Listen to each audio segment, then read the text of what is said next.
আসসালামু আলাইকুম প্রিয় বন্ধুরা। আশা করি আল্লাহ আপনাদের সকলকে ভালো রেখেছেন।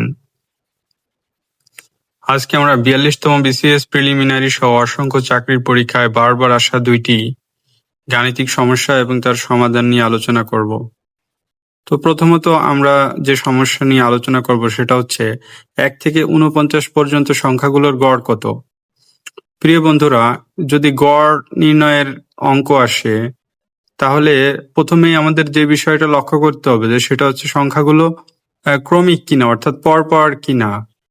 তো এখানে দেখেন ১ থেকে ৪৯, অর্থাৎ ১, ২, ৩, ৪, ৫, ৬ ডট ডট ডট ৪৯ এরকম, অর্থাৎ এর মাঝে কোনো সংখ্যার কিন্তু গ্যাপ নাই বা বিরতি নাই। তো এরকম যদি হয় যে ক্রমিক সংখ্যা, তাহলে আমরা জানি ক্রমিক সংখ্যার ক্ষেত্রে গড় নির্ণয়ের একটা সূত্র আছে, সেটা হচ্ছে ক্রমিক সংখ্যার ক্ষেত্রে গড় হচ্ছে প্রথম পদ যোগ শেষ পদ ডিভাইডেড বাই ২।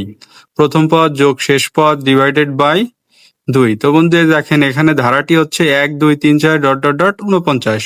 তো এখানে আমাদের প্রথম পদ ১, অর্থাৎ প্রথমে ১ থেকে শুরু হয়েছে আর সর্বশেষ ৪৯ গিয়ে শেষ হয়েছে। তো সুতরাং আমাদের প্রথম পদ ১ এবং শেষ পদ ৪৯। তো গড় আসছে প্রথম পদ যোগ শেষ পদ ডিভাইডেড বাই ২। বন্ধুরা দেখেন তো এখানে আমরা কি করলাম, প্রথম পদ ১ যোগ শেষ পদ হচ্ছে ৪৯। তো আমাদের হইলো ১ যোগ ৪৯ ডিভাইডেড বাই ২, অর্থাৎ ৫০ ডিভাইডেড বাই ২ ইকুয়াল টু ২৫। তো বন্ধুরা আপনারা দেখলেন ১ থেকে ৪৯ পর্যন্ত সংখ্যাগুলোর গড় কত। তো এই সহজ গণিতটা আমরা সমাধান করলাম। ক্রমিক সংখ্যার ক্ষেত্রে গড় প্রথম পদ যোগ শেষ পদ ডিভাইডেড বাই ২। এখানে ধারাটি হচ্ছে ১ যোগ ২ যোগ ৩ যোগ ৪ ডট ডট ডট ৪৯। তাহলে প্রথম পদ ১, শেষ পদ ৪৯, গড় হচ্ছে প্রথম পদ যোগ শেষ পদ ভাগ ২, অর্থাৎ ১ যোগ ৪৯ ভাগ ২, ৫০ ভাগ ২, ২৫।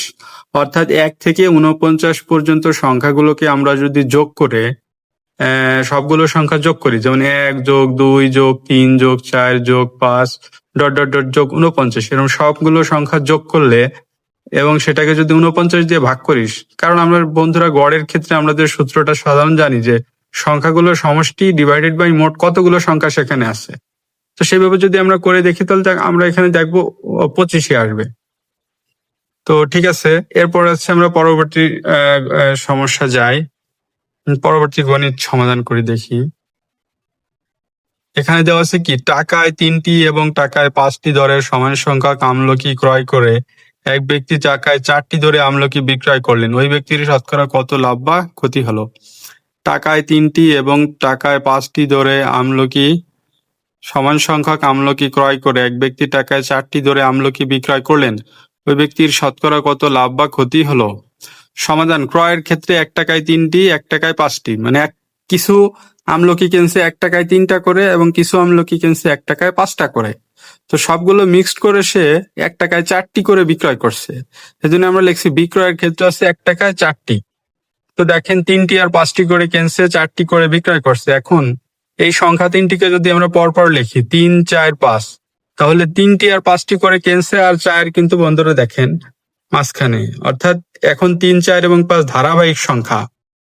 এই ৩, ৪ এবং ৫ যদি ধারাবাহিক সংখ্যা হয়, এরকম অঙ্কের ক্ষেত্রে আমরা একটা সূত্র দিয়ে সেটা বের করতে পারি। সেটা হচ্ছে, প্রথমে বলে নিই, এ ধরনের অঙ্কের সবসময় ক্ষতি হবে।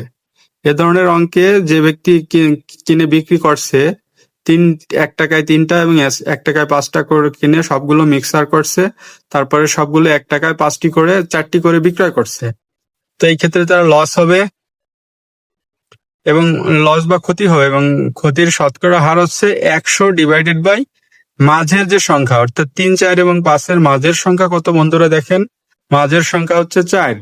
তাহলে আমাদের সূত্রতে আমরা কি লিখছি, ১০০ বাই মাঝের সংখ্যা স্কোয়ার, অর্থাৎ ১০০ বাই ৪ স্কোয়ার, শতকরা ১০০ বাই ৪ স্কোয়ার ১৬, এটাকে ভাগ করলে হয় ৬.২৫%, অর্থাৎ ৬.২৫% তার কি হবে, লস হবে।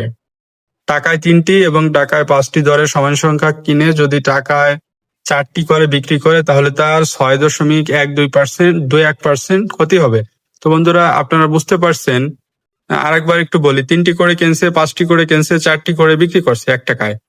তো এই যে ৩টি, ৫টি এবং ৪টি, এই তিনটিকে যদি আমরা ধারাবাহিকভাবে লিখি সেটা হয় কিন্তু ৩, ৪, ৫।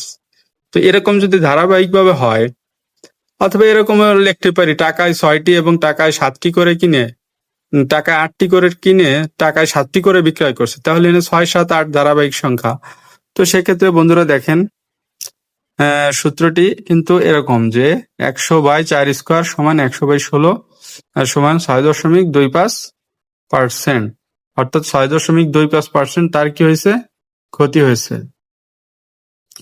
বন্ধুরা আপনাদেরকে ভিডিওটি দেখার জন্য অসংখ্য ধন্যবাদ। আপনারা চাকরির জন্য প্রস্তুতি নিতে থাকেন, ইনশাল্লাহ আপনারা আপনাদের প্রত্যাশিত চাকরি পেয়ে যাবেন।